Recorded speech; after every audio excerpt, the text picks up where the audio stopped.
Well, should you fast before a cholesterol test? Current cholesterol testing guidelines in the United States stipulate that fasting before a cholesterol test is preferred. But repeated studies have found no clinically significant differences between results from cholesterol tests done on a full stomach and those done after fasting.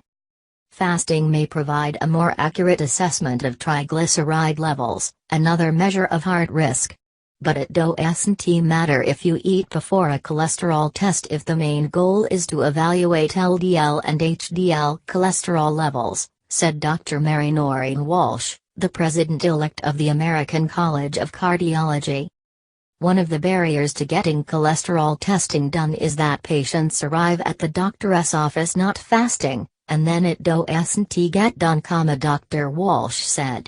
She runs the test even if patients have eaten before an appointment and encourages other doctors to do the same. Among the studies that found that fasting may have little impact on cholesterol blood test results was a large 2012 Canadian study of more than 200,000 people that found average levels for HDL and total cholesterol varied less than 2%, regardless of whether people had eaten an hour earlier or fasted for 16 hours. LDL cholesterol levels varied by less than 10% whether patients had fasted or not, and triglyceride levels varied by less than 20%, that study found. Many European countries no longer recommend that patients fast before a cholesterol test. Non-fasting lipid testing has been standard in Denmark since 2009, and the National Institute for Health and Care Excellence, which develops guidelines in Britain, has endorsed non-fasting lipid testing for the primary prevention of heart disease since 2014.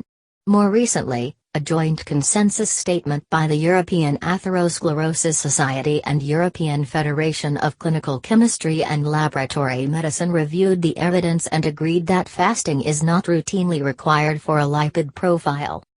Fasting is just one of those things that gets started and just carries on, said Dr. Borge Nordestgaard, the first author of the consensus document, which was published in the European Heart Journal. He noted that non-fasting triglycerides might be higher after someone eats fat, though not by much, and that the non-fasting sample would be more realistic, providing a better picture of what the average lipid levels in the patient are. Even eating high cholesterol foods like eggs or shrimp on the day of a cholesterol test, he said, would have little impact on results. Cholesterol levels change extremely slowly in response to food intake.